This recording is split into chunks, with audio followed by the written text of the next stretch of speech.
sommes une banque née à Genève en 1816 pour soutenir l'économie. Nous sommes la Banque cantonale de Genève. Accompagner les entreprises sur le long terme est notre métier. Pour le financement ou les exportations, nous sommes la force motrice financière de la région. BCGE, la qualité bancaire made in Switzerland.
Espresso Professional.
Nous sommes une banque née à Genève en 1816 pour soutenir l'économie. Nous sommes la Banque cantonale de Genève.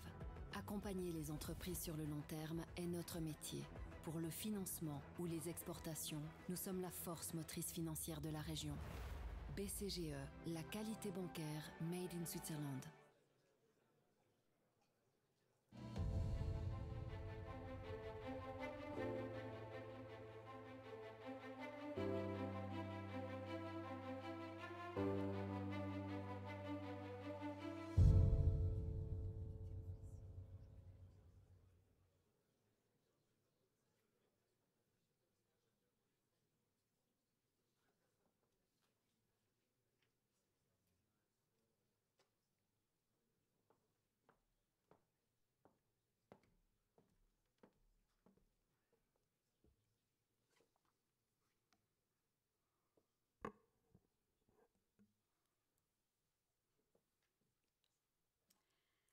Monsieur le Président du Grand Conseil, Monsieur le Président du Conseil d'État, Mesdames les conseillères d'État, Monsieur le Conseiller d'État, Mesdames et Messieurs les députés au Grand Conseil, Mesdames et Messieurs les maires, conseillers administratifs et adjoints des communes genevoises, ainsi que les représentants des autorités municipales, chers membres du comité et du Conseil économique, chers membres de la Chambre, chers amis, soyez toutes et tous les bienvenus ce soir.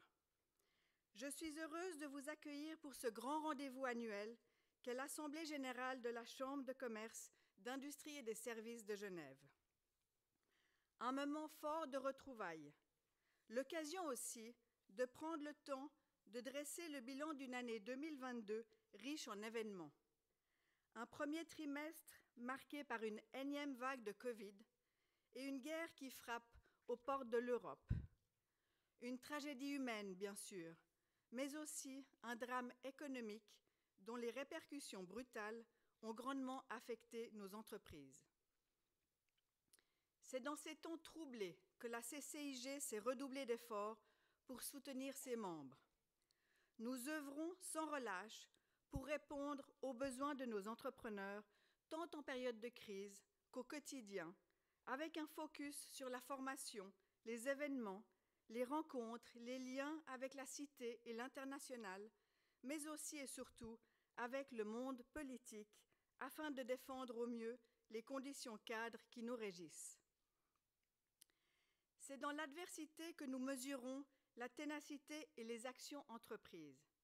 Le soutien inconditionnel à l'économie dans toutes ses dimensions est au cœur de la mission de la Chambre qui n'a pas démérité, bien au contraire.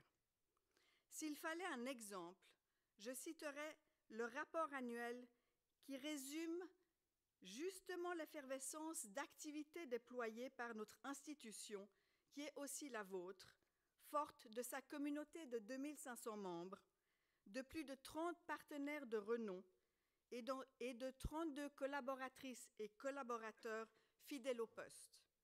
Je tiens ici à remercier toutes les équipes pour leur travail et leur engagement, et tout particulièrement notre dynamique directeur Vincent Subilia. C'est un plaisir de collaborer avec vous tous et de relever les nombreux défis qui nous occupent aujourd'hui et ceux qui nous attendent.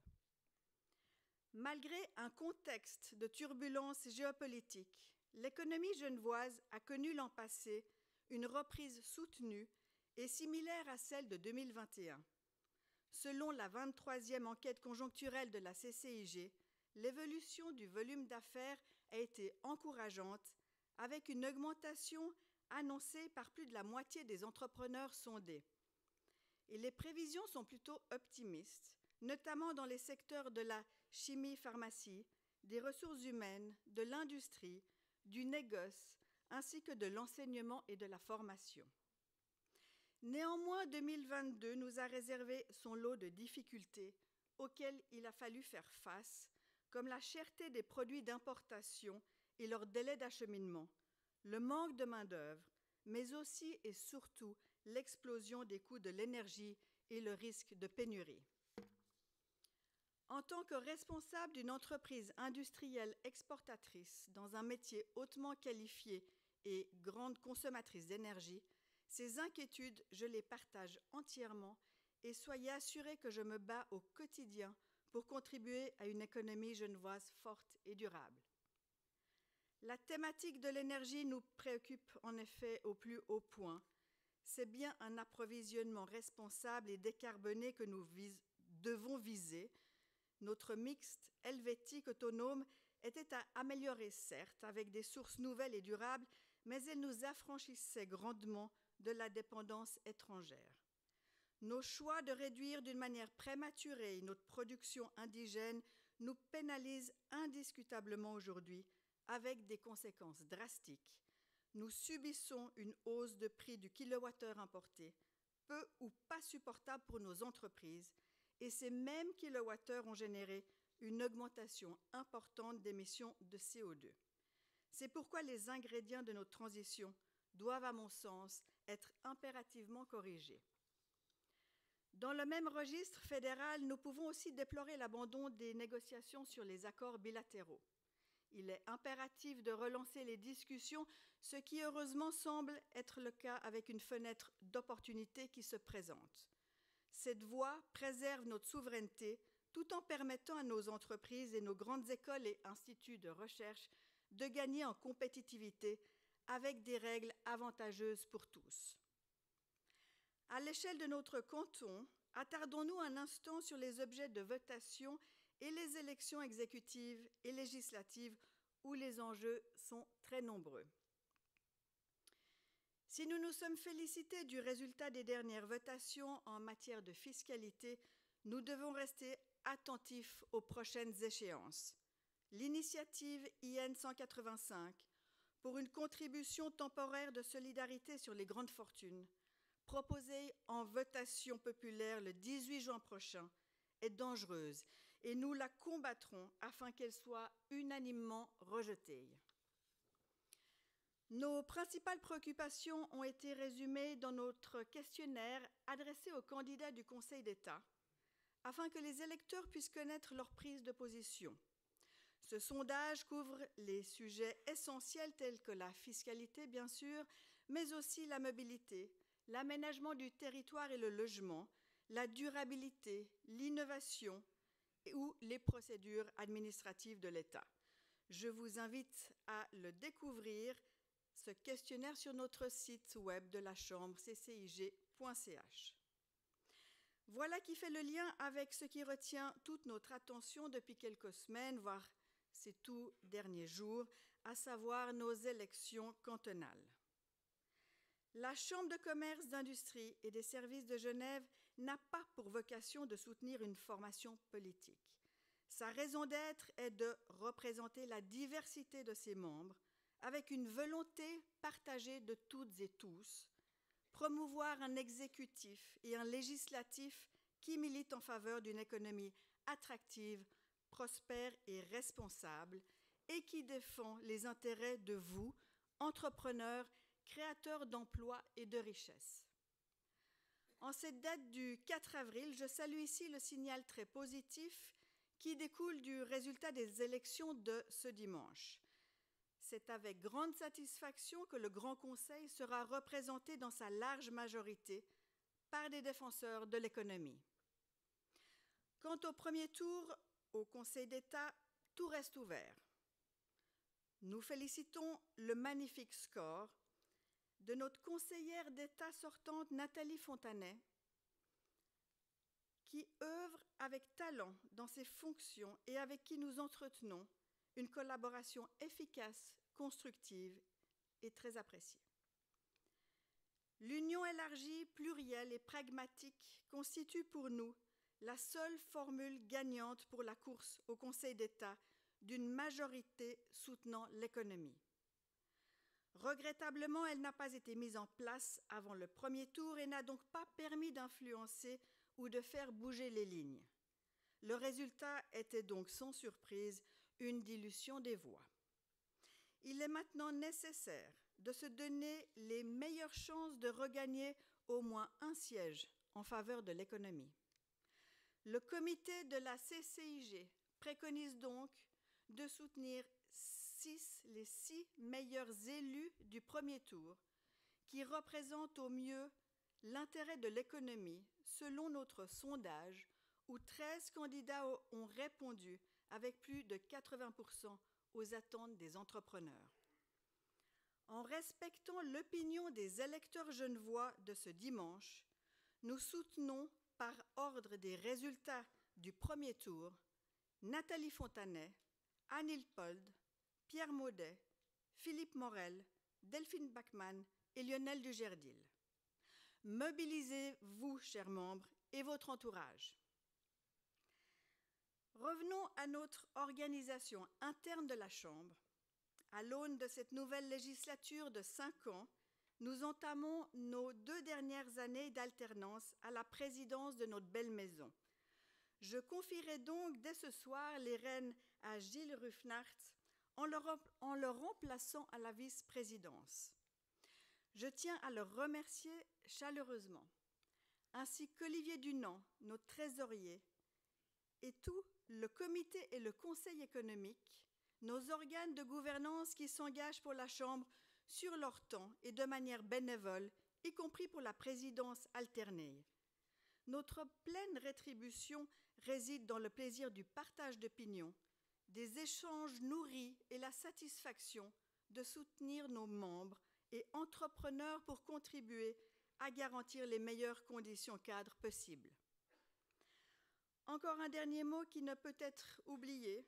Nos pensées vont à toutes les personnes touchées de près comme de loin par la triste disparition de notre emblématique institution bancaire Crédit Suisse.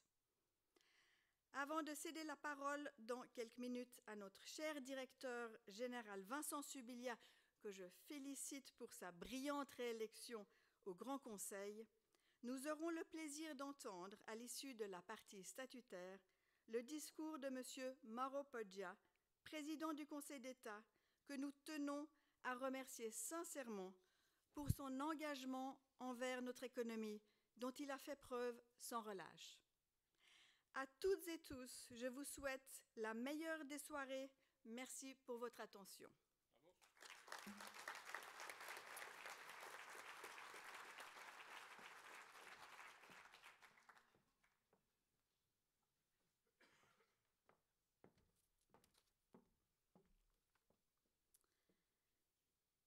Je déclare ouverte la 158e Assemblée générale de la CCIG.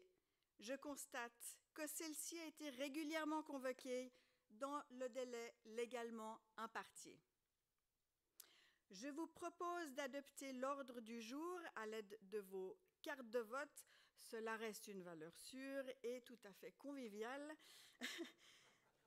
Alors, pour le premier vote, approuvez-vous l'ordre du jour? Si oui, je vous remercie de lever votre carte de vote. Il l'est, je vous remercie. Je passe au point 2. Le procès-verbal de notre dernière Assemblée générale a été mis à votre disposition sur le site Internet de la Chambre. Je vous demande si vous acceptez ce procès-verbal. Le scrutin est ouvert. Ce procès-verbal est approuvé. Je vous en remercie et je passe au point 3 de l'ordre du jour. Le rapport d'activité de notre directeur général Vincent Subilia, que j'invite sur scène.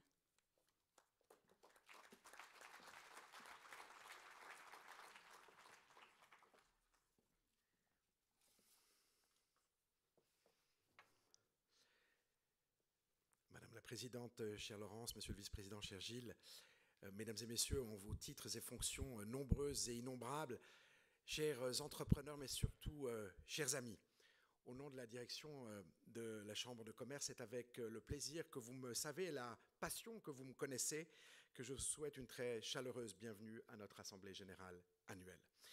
Vous êtes, du moins sur les listes inscrites, 600 à avoir convergé par un temps glorieux en ce lieu qui fait rayonner et scintiller en réalité l'excellence genevoise, ainsi qu'en a témoigné Watches and Wonder, manifestation phare qui fait de Genève la capitale mondiale de l'horlogerie et à laquelle succède notre modeste 158e Assemblée du jour. J'ai pour habitude de dire et de répéter, vous me le pardonnerez généralement avec quelques adverbes, qu'une chambre vit par et pour ses membres. C'est donc à vous, chers entrepreneurs, affiliés à notre belle institution, que je souhaite adresser notre témoignage de reconnaissance. Votre confiance nous est précieuse et nous mettons tout en œuvre au quotidien pour l'honorer.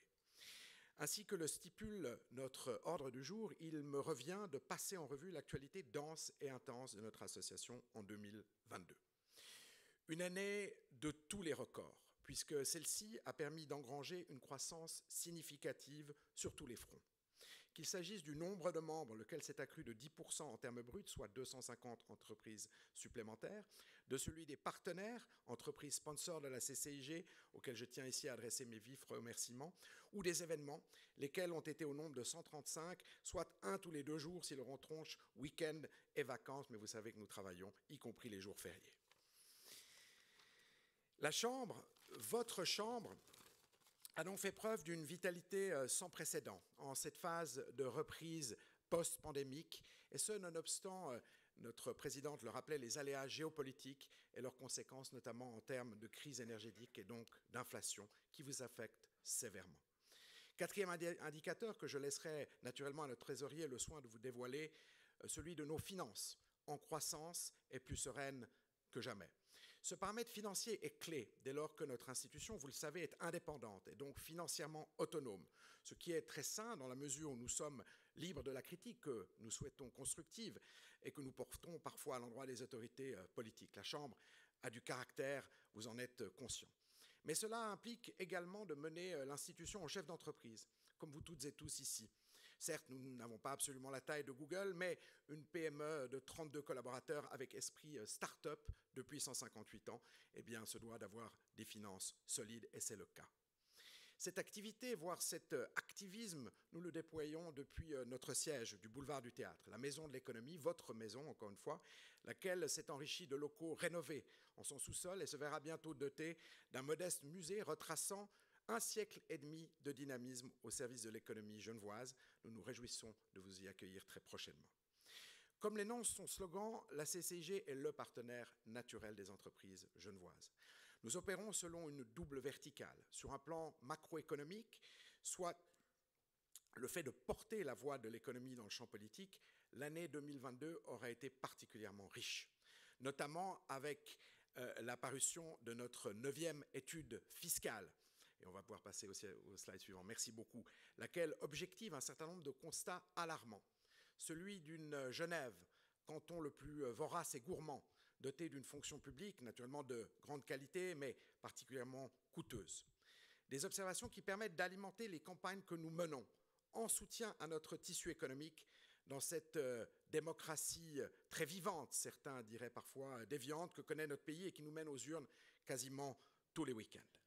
Des campagnes essentielles que nous continuerons à mener en 2023 avec la conviction que vous nous savez, à l'instar de celle qui a piloté avec succès la CCIG pour balayer l'imposition inique des soi-disant gros actionnaires en mars dernier. La même détermination devra prévaloir en juin pour l'imposition indéfendable dite de solidarité qui affecterait très durablement l'attractivité de Genève. J'y reviendrai.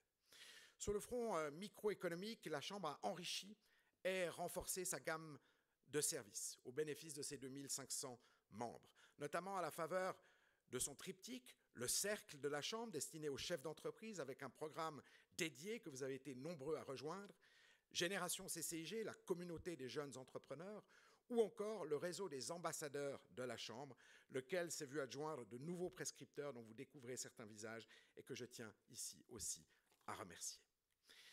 La dimension internationale, vous le savez, est inscrite dans l'ADN de la Chambre, dont elle constitue un facteur de différenciation.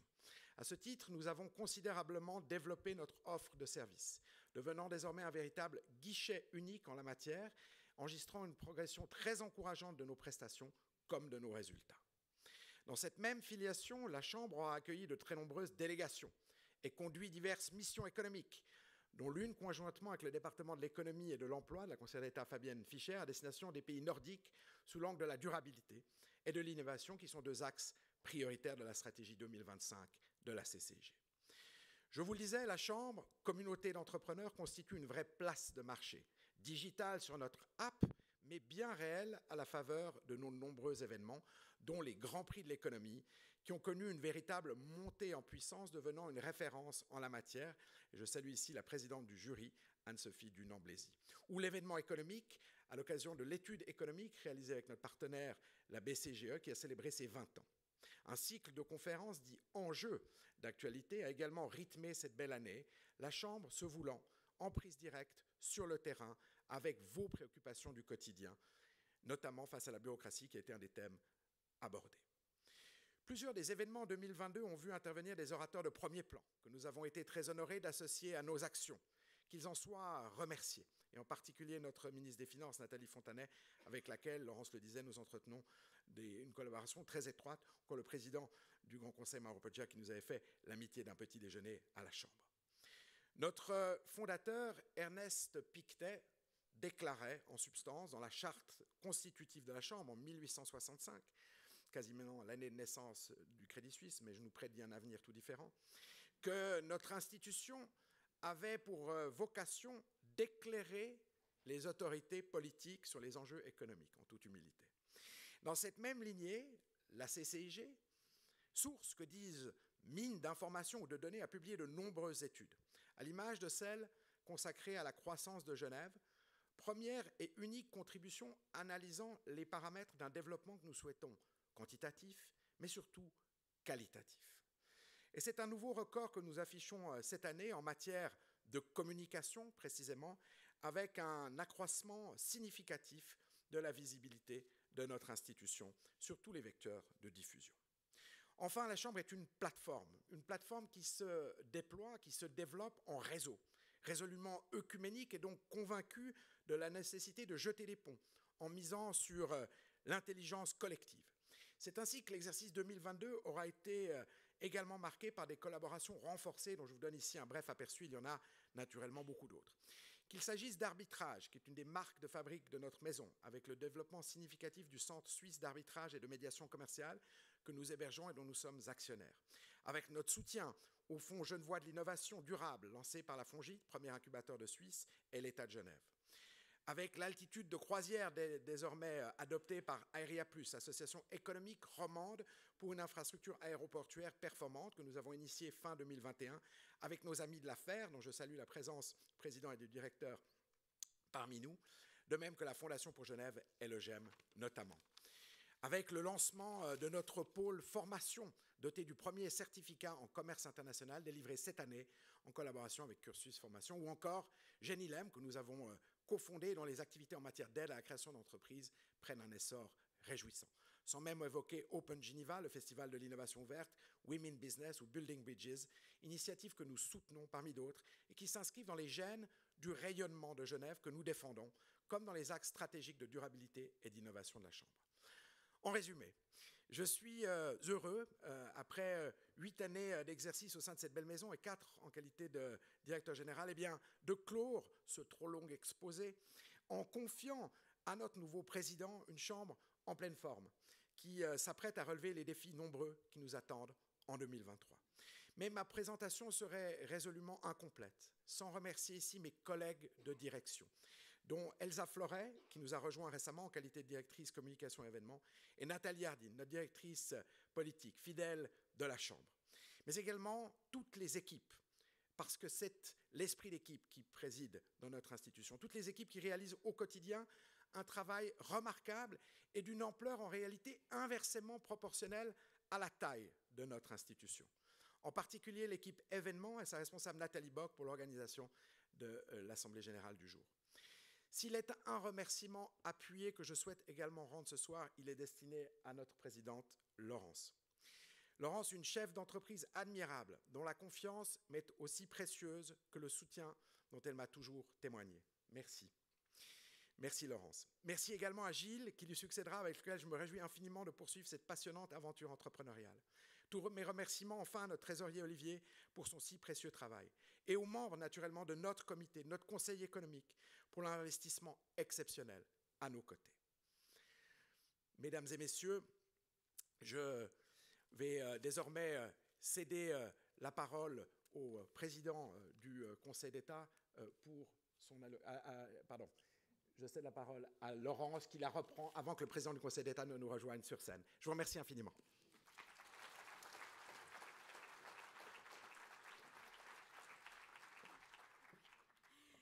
Merci Vincent pour ton rapport. Ça sera bref puisque je vais tout de suite faire la transition pour présenter le point 4 de l'ordre du jour qui est celui des comptes de l'exercice 2022. Et je te cède la parole, Olivier, pour ton rapport, notre trésorier. Tu as la parole. Merci.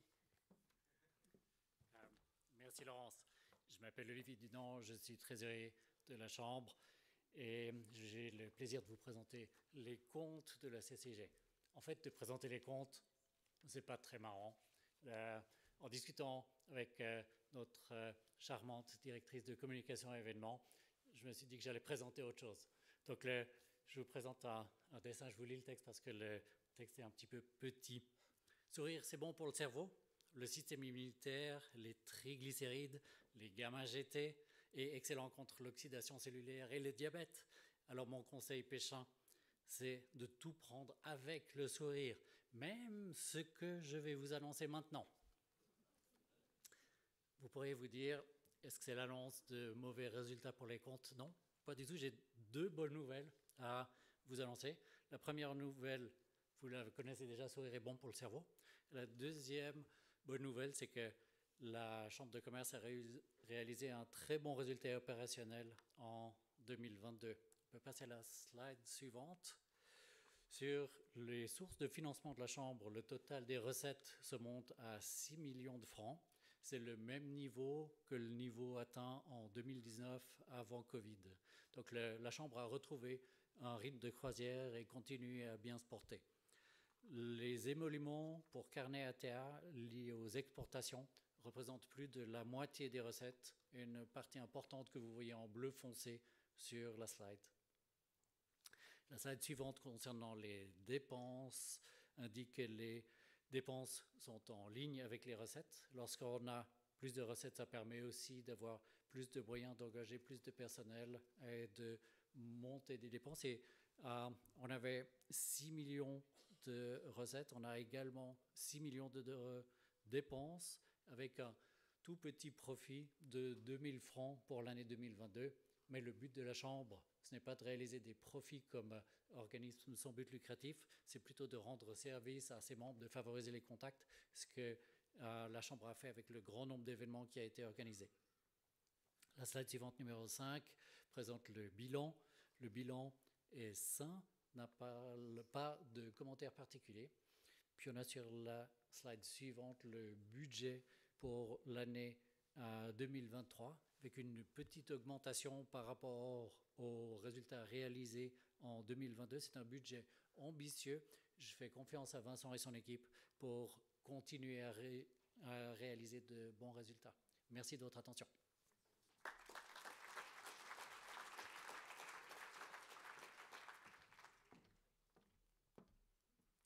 Merci Olivier pour ton rapport. Vous avez eu la possibilité de lire sur le site internet de la Chambre le rapport de la Société fiduciaire d'expertise et de révision SA. J'en profite pour les remercier pour leur révision et leurs précieux conseils. Nous allons passer au vote des comptes 2022 et du budget 2023. Les votes sont ouverts. Acceptez-vous donc les comptes 2022 et le budget 2023? Ils sont, je vous remercie, approuvés et je vous propose maintenant de passer au point 5 de l'ordre du jour s'agissant de la décharge au comité. Je passe au vote, rappelant aux membres du comité qu'ils sont tenus de s'abstenir. Donnez-vous décharge au comité pour sa gestion de l'exercice. Le vote est ouvert. Merci. Vous donnez décharge au comité pour l'exercice 2022. Au nom de mes collègues du comité, je vous remercie de votre confiance et je profite également pour à nouveau remercier la direction et les collaborateurs de la Chambre pour l'engagement dont ils font preuve tout au long de l'année en gérant avec diligence et efficacité les nombreuses activités de notre Chambre. Je passe au point 6 de l'ordre du jour relatif à la désignation du contrôleur aux comptes. La Société fiduciaire d'expertise et de révision SA a assumé le mandat de contrôleur aux comptes de la CCIG pour la 11e année consécutive à notre entière satisfaction. Elle a su maintenir les très bonnes relations qu'elle avait établies avec le comité et les collaborateurs de la Chambre. Et maintenant, après 11 années, nous avons décidé, le comité, de changer de réviseur et de proposer la société Bernet et Associés SA. Le scrutin est ouvert. Approuvez-vous la désignation du nouveau contrôleur aux comptes? Le mandat de la société Bernet et Associés est donc accepté pour 1 an. Je me réjouis de collaborer avec elle. Conformément au statut, nous allons donc passer maintenant à l'élection des différents organes de la Chambre. Pour l'élection du président, dans son principe d'une présidence et vice-présidence alternée, le comité a le plaisir de proposer Gilles Ruffnart comme président de la CCIG. Celles et ceux qui souhaitent porter Gilles Ruffnart à la présidence de la Chambre l'expriment en votant. Gilles Ruffnart est donc élu. Je le remercie et lui passe la parole.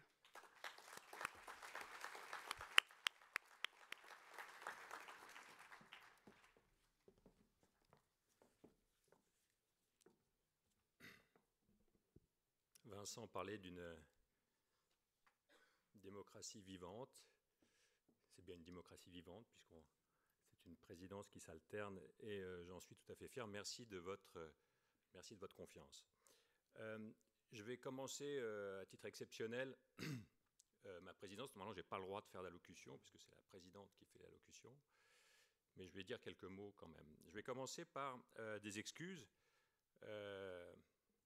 Pour celles et ceux qui étaient là l'année dernière, je sais que vous étiez nombreux, ce n'est pas des excuses par rapport à l'échec de la numérisation du système de vote, puisque maintenant on est repassé au papier, et je crois qu'il y en a un qui doit rigoler dans cette salle.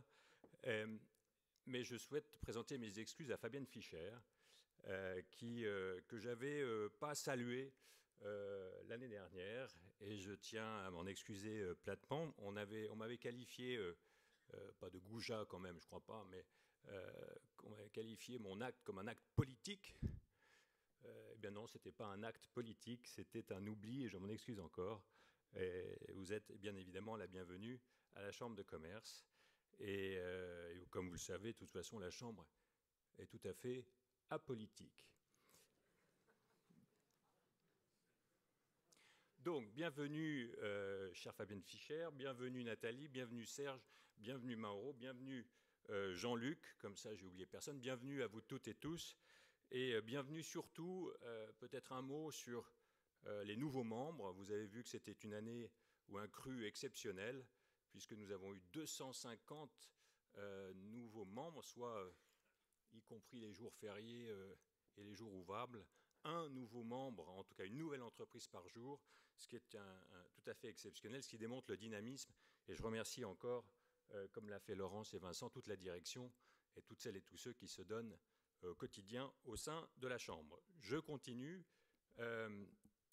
La procédure de votation, toujours dans cette démocratie vivante, nous allons maintenant procéder à l'élection de la vice-présidente. Donc je propose à vos suffrages Laurence de la Serna. Celles et ceux qui votent pour Laurence de la Serna, la vice-présidente de la CCIG, l'expriment en votant. Approuvez-vous la nomination de Laurence à la vice-présidence de la CCIG? Ça a l'air de bien fonctionner cette année. Merci beaucoup. Laurence de la Serna est donc élue. Bravo Laurence. Nous allons passer à l'élection du comité. Pour mémoire, les mandats sont d'une durée de 3 ans. Les membres du comité ayant été élus en 2020 se présentent pour un deuxième mandat en vertu de l'article 16 de nos statuts. Il s'agit de Isabelle Arche. Approuvez-vous cette nomination au comité de la Chambre? Bravo Isabelle, merci. Je vous remercie et prends note de l'élection de Isabelle Arche. Pour mémoire, outre Isabelle Arche que vous venez de réélire, Madame Claire-Anne Biche et messieurs Claude Bagnoux, Olivier Dunant, Fred Herren, Marc Van Hove font également partie du comité. Je crois qu'on a la photo. Nous passons maintenant à l'élection au Conseil économique. Ce conseil est représentatif de l'économie genevoise et doit être composé de personnes ayant les compétences pour traiter des sujets inhérents aux activités de la Chambre. Le Conseil économique agit comme groupe de réflexion pour l'avenir de l'économie genevoise, respectivement suisse. Son but est d'élaborer la vision économique et les enjeux que la Chambre souhaite défendre. Les mandats sont également de 3 ans. Les personnes élues en 2020 se présentent pour un deuxième mandat, ainsi que l'article 22 de nos statuts leur en donne la possibilité. Il s'agit de Madame et Messieurs Marie Barbier-Muller, Pierre-Alain Loth, Carole Narbauer, Xavier Patry, Valérie Pictet-Benoît, Olivier Straub. 9e vote, approuvez-vous ces nominations au Conseil économique de la CCIG? Merci beaucoup, je vous remercie et prends note de leur élection. 4 membres du Conseil économique nous quittent cette année. Il s'agit de Christelle Is-Olliger, de Fabrice Egli, de Samuel Koenig, de Pierrick Leprince. 3 quittent le Conseil économique en raison d'un changement de fonction. En remplacement de Pierrick Leprince, secteur assurance, le comité propose d'élire David Cochet, directeur général de Swiss Risk & Care. Après avoir débuté sa carrière dans un cabinet d'audit international, David Cochet a rejoint le secteur de l'assurance au sein de l'un des principaux acteurs de courtage en France. En tant que directeur général délégué, puis directeur général de Swiss Risk & Care, il est responsable de la mise en œuvre de la stratégie du groupe. En remplacement de Fabrice Egli, secteur immobilier, le comité propose d'élire Yves Crétegny, directeur général de M3 Immobilier. Yves est un leader expérimenté dans le domaine et la gestion d'organisations à fort impact dans l'écosystème lémanique. Depuis 2022, il est directeur général chez M3 Immobilier. Précédemment, il avait dirigé la Fondation pour les terrains industriels, FTI, et était en charge des finances et de la technologie de Palexpo. En remplacement de Samuel Koenig, secteur tourisme, hôtellerie, restauration, agence de voyage, le comité propose d'élire Jean Vital Daumaison, directeur général de l'Hôtel d'Angleterre et président, récemment élu je crois, de la Société des hôteliers de Genève. Jean Vital est une figure bien connue du monde hôtelier genevois. Il travaille à l'Hôtel d'Angleterre 5 étoiles, à différentes fonctions depuis plus de 20 ans. Il en assume la direction générale depuis 2012. Il a repris récemment la présidence de la Société des hôteliers de Genève pour un mandat de 2 ans. 10e vote, approuvez-vous ces nominations au Conseil économique de la CCIG? Merci beaucoup. Siège également actuellement au Conseil économique Sébastien Eschbar, Alexandre de Rémy, Fabrice Léger, Pia Effron, Ron Hofcéser, Philippe Echnard, Philippe Bentelé, Livio Elia, Antonio Gambardella, Nicolas Tamari, Christophe Barman, Raymond Loretan, Olivier Hemsch, Evelyne Brechbull. Nous arrivons au point 8 de l'ordre du jour. Y a-t-il des propositions individuelles ou des divers? On ne nous en a pas annoncé. Il semble qu'il n'y en ait pas. Je déclare donc à présent close la partie statutaire de cette 158e Assemblée générale. Le procès-verbal de cette Assemblée sera disponible prochainement sur notre site Internet. Et conformément à l'usage, un membre du gouvernement qui va bientôt se retirer, je crois, d'après les dernières actualités, mais peut-être une annonce ce soir va contredire cette affirmation. À titre personnel, je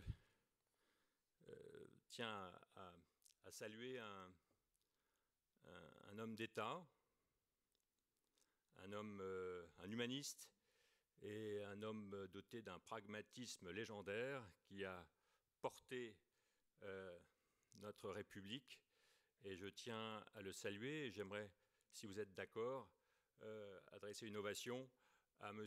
Mauro Poggia, président du Conseil d'État.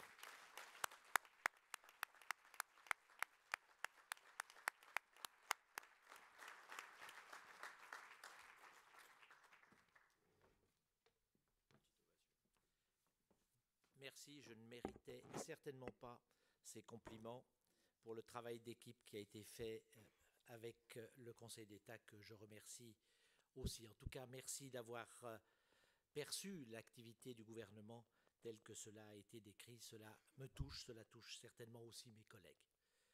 Monsieur le Président du Grand Conseil, que je ne suis pas, Mesdames les conseillères d'État et Monsieur le Conseiller d'État, chers collègues, Madame la Présidente sortante et vice-présidente entrante, Monsieur le Président sortant et vice-président, président entrant et vice-président, on arrive à confondre tout cela, mais j'ai bien compris le principe de l'alternance. Mesdames et Messieurs les membres de la Chambre de commerce, d'industrie et des services de Genève, Mesdames et Messieurs, avant toute chose, permettez-moi de vous remercier, Madame la Présidente, puisque c'est vous qui m'avez invité, et Monsieur le Directeur, pour précisément cette invitation, ainsi que vous toutes et tous pour votre accueil chaleureux. C'est évidemment un plaisir pour moi d'être ici parmi vous aujourd'hui et de vous transmettre les salutations les plus cordiales du Conseil d'État, mais aussi notre gratitude pour votre contribution, certes un peu contrainte, mais nous l'espérons bien comprise, aux tâches qui sont accomplies par l'État à travers ses politiques publiques. Un coup de chapeau à cette dame d'un âge respectable qu'est votre Chambre, qui en 1865 voyait le jour avec des objectifs nobles, notamment, je cite, « éclairer le gouvernement cantonal, déjà il en avait besoin, et fédéral de ses renseignements et de leur adresser des demandes et suggestions, mais aussi propager les principes de liberté commerciale dans le reste de la Suisse. » Bien entendu, votre Chambre a évolué avec son temps. Elle a intégré le terme d'industrie à son nom en 1961, puis celui de service en 2006. Votre Conseil représente toujours les 11 secteurs les plus importants de l'économie genevoise et sa philosophie reste la défense de l'économie privée sous les auspices de la liberté économique, anciennement nommée, comme chacun le sait, liberté du commerce et de l'industrie. Or, pour le secteur privé comme pour le secteur public, l'époque actuelle est source de défis multiples et, il faut le dire, colossaux, qui semblent revêtir de nouveaux visages chaque année. Réchauffement climatique ou migration de masse, écosystèmes en danger ou crise sanitaire, intelligence artificielle aussi ou reconfiguration géopolitique. Depuis 2020, les deux crises successives du coronavirus et de la guerre en Ukraine nous ont même poussés à une réactivité et une flexibilité insoupçonnées. Néanmoins, malgré nos efforts pour gérer et surmonter ces crises et les succès que nous constatons aujourd'hui, nous en sommes heureux, nous gardons toutes et tous l'impression d'être constamment chahutés, bousculés. Et ce sentiment a bien un ancrage dans la réalité. Dans ce contexte, quel rôle avons-nous à jouer respectivement en tant que fêtière professionnelle et en tant que pouvoir public? Comment peut-on aider respectivement nos membres ou nos concitoyens à se rattacher à des valeurs communes, à trouver ou à garder un cap? D'abord, je le crois, il faut continuer à bâtir sur notre diversité et à la cultiver. Elle est notre richesse, car notre quotidien est construit sur cette diversité et sur les nuances qui en résultent. Lorsqu'on parle de commerce, d'industrie, de services, la plupart du temps, l'immédiateté nous fait penser aux plus grands, à ceux qui occupent le devant de la scène, à ceux qui jouent dans les compétitions internationales. Ils sont importants, bien sûr, il y en a d'ailleurs parmi nous ce soir, et ils ne me tiendront pas rigueur de ces mots, car je sais leur importance pour le rayonnement de Genève, en Suisse et à l'étranger, et je salue ici leur engagement. Mais il est important de souligner la richesse et la diversité de l'écosystème genevois. En me replongeant dans votre dernier rapport annuel, j'ai trouvé des chiffres que j'ai jugé utile de rappeler. Au sein de la CCIG, sur les près de 2500 entreprises, vous l'avez rappelé, qui sont membres, 746, soit le tiers environ, sont composés de 1 à 4 employés. Et sur ces mêmes 2500 entreprises membres, 1141, soit plus de la moitié, comptent moins de 10 employés et ne sont ainsi même pas considérés comme des petites et moyennes entreprises, mais comme des micro-entreprises. Et pourtant, mesdames et messieurs, chacune de ces entités crée de la valeur. Chacune de ces entités crée de l'emploi. Chacune de ces entités, à sa manière, innove, explore de nouveaux terrains, apprivoise les nouvelles technologies. Chacune de ces entités a des exigences élevées. Chacune fait sa part dans la prospérité commune. Je souhaite ensuite souligner la responsabilité sociale que nous avons en commun. Je parlais il y a un instant de ce monde qui est le nôtre, interconnecté et innovant. De ce monde qui va vite, de plus en plus vite, oui, les progrès technologiques s'accélèrent à une vitesse exponentielle.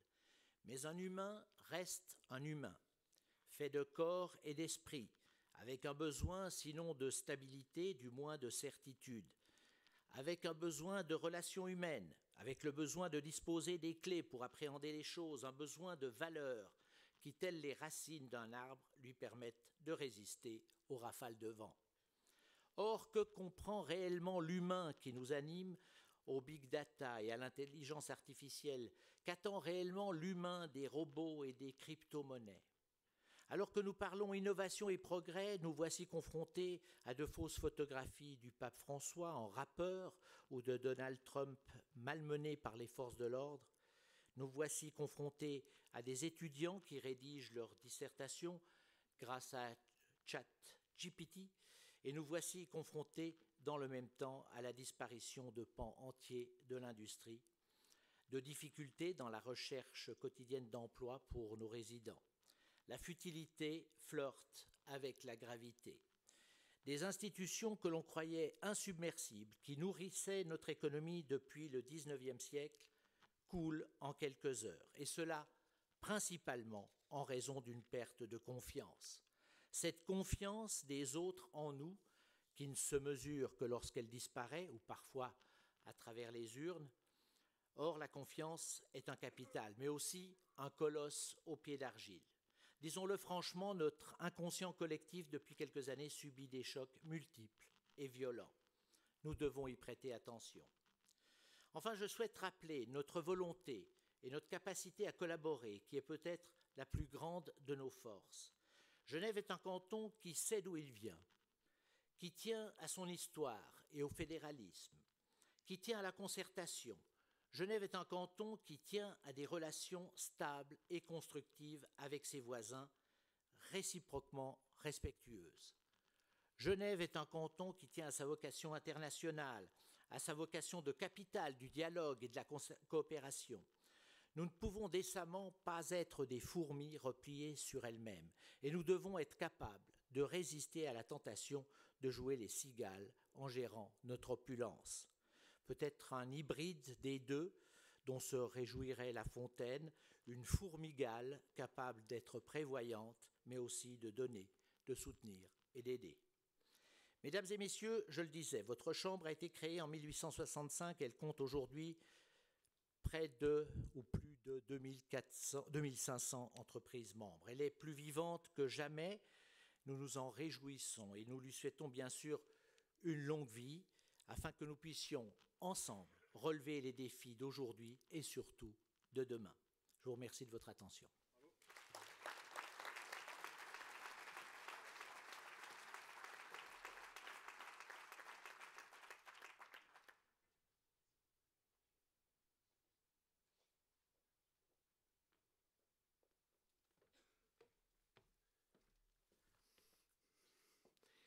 Voilà, mesdames et messieurs, chers amis entrepreneurs, je m'autorise à reprendre la parole non sans remercier le président du Conseil d'État, auquel j'ai voulu la donner de façon anticipée, parce que je savais que les votes qui suivraient seraient soviétiques, encore que c'est un mot qu'on pratique assez peu dans notre institution. Mais remercier le président du Conseil d'État de nous avoir fait l'honneur d'une allocution de grande qualité, comme toujours. Et puis, naturellement, féliciter notre président entrant et notre vice-présidente. J'en saisis l'occasion s'agissant du président du Conseil d'État, puisqu'il quitte officiellement, semble-t-il, le délai est désormais écoulé, ses fonctions pour m'associer naturellement aux remerciements qui lui ont été adressés. Il est vrai que notre collaboration a toujours été nourrie et fructueuse. Nous nous réjouissons d'ores et déjà des coopérations futures dans d'autres fonctions. Si je reprends le micro, c'est pour vous entretenir non pas des échéances électorales dont chacun aura pris la mesure de l'importance critique, mais pour évoquer les prochains enjeux fiscaux d'une importance tout aussi systémique. En effet, l'agenda du mois de juin s'annonce particulièrement copieux, pour ne pas dire indigeste, puisque ce ne sont pas moins d'une dizaine d'objets sur lesquels nous serons amenés à nous prononcer, dont plusieurs en matière fiscale, sujet de prédilection et d'expertise historique de la Chambre. À l'instar des alliances devant être forgées pour les élections, une coalition d'associations économiques genevoises a été constituée pour mener campagne en faveur de la défense et de la promotion de l'attractivité de Genève, en particulier, je le disais, sous l'angle de la fiscalité et des finances publiques. Et c'est donc main dans la main avec nos partenaires et amis de la CGI, de l'AFFAIR, de Genève Fondation Place Financière, du GEM et de FLAG que nous allons agir en rang serré. Parmi les enjeux fédéraux figure notamment l'imposition des grands groupes de sociétés, dite imposition minimale OCDE. Ainsi qu'au plan cantonal, on retrouve en particulier l'initiative dite trompeusement de solidarité visant les grandes fortunes. Mesdames et messieurs, j'ai pour habitude de dire de Genève qu'elle est à la croisée des chemins.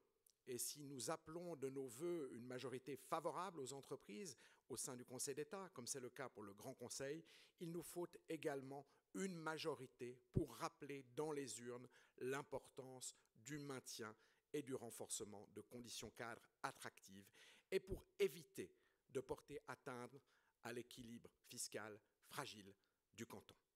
Pour cette raison, la Chambre, associée à ses partenaires, vous encourage à vous mobiliser en vue du 18 juin, l'appel du 18 juin, sur 4 objets prioritaires, soit l'IN 181, initiée par l'extrême gauche, mais soutenue par la gauche dans son ensemble, laquelle impose la création de 1000 emplois dans la fonction publique si le taux de chômage excède 5%, tout en incitant à passer à la semaine de 32 heures, sans diminution de salaire, naturellement.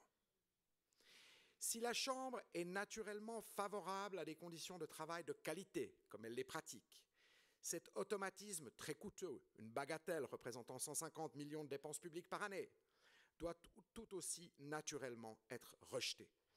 Au dogmatisme, la CCIG préfère le pragmatisme. L'IN 185, également initié par l'extrême gauche, soutenu par la gauche et auquel la majorité de gauche actuellement en place du Conseil d'État avait souscrit tout en lui imposant un contre-projet limitant sa durée à 5 ans.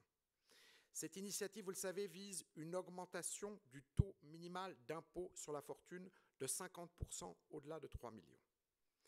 Alors que Genève connaît une pyramide fiscale inversée, selon l'étude de la Chambre, avec 1% de la population s'acquittant de 80% de l'impôt sur la fortune,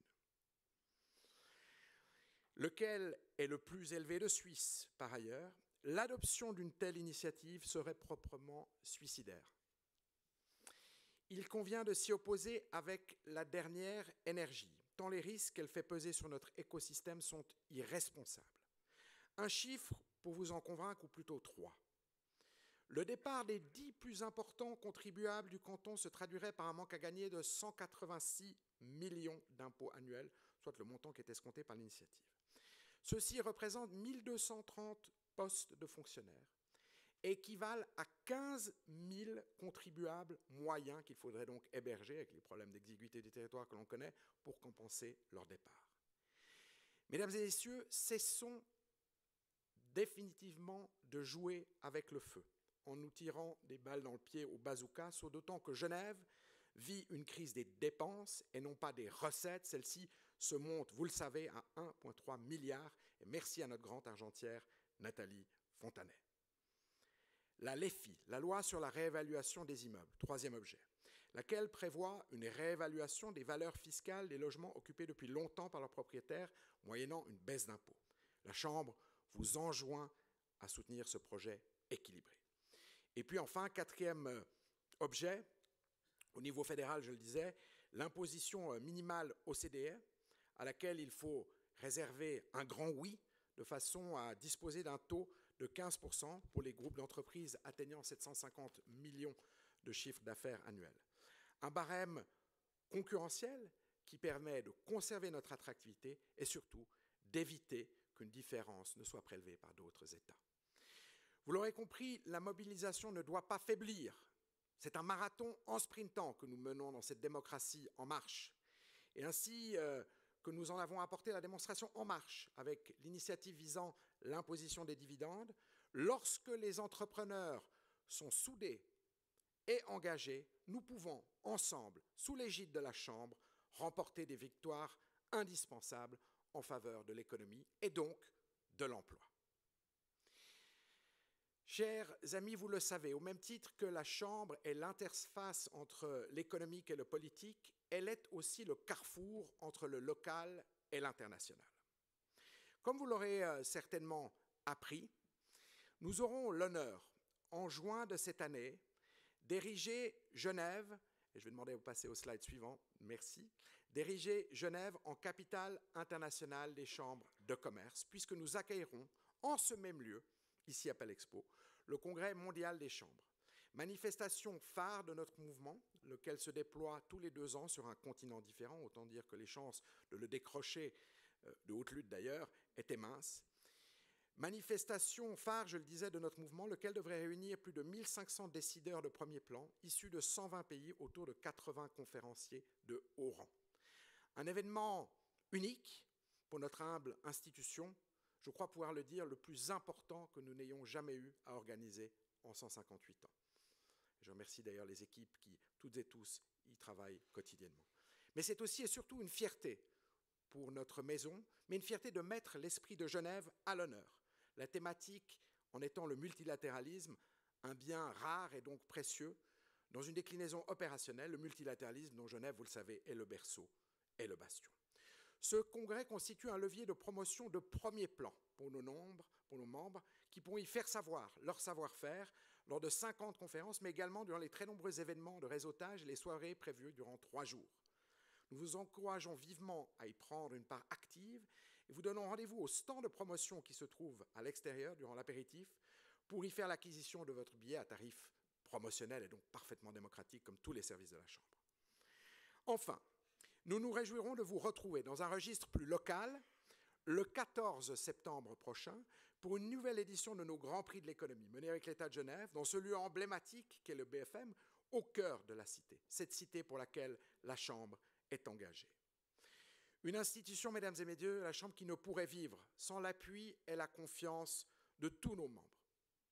De tous nos membres et de tous nos partenaires que nous tenons ici à remercier très vivement, tout comme vous, qui faites battre le cœur de la Chambre. Sur cette note d'avenir, chers entrepreneurs, mesdames et messieurs, je vous invite à rejoindre notre apéritif, puis le dîner annuel de la Chambre, lequel se déclinera autour du terroir genevois que la Chambre défend et promeut avec la conviction que vous le savez. Merci de votre confiance.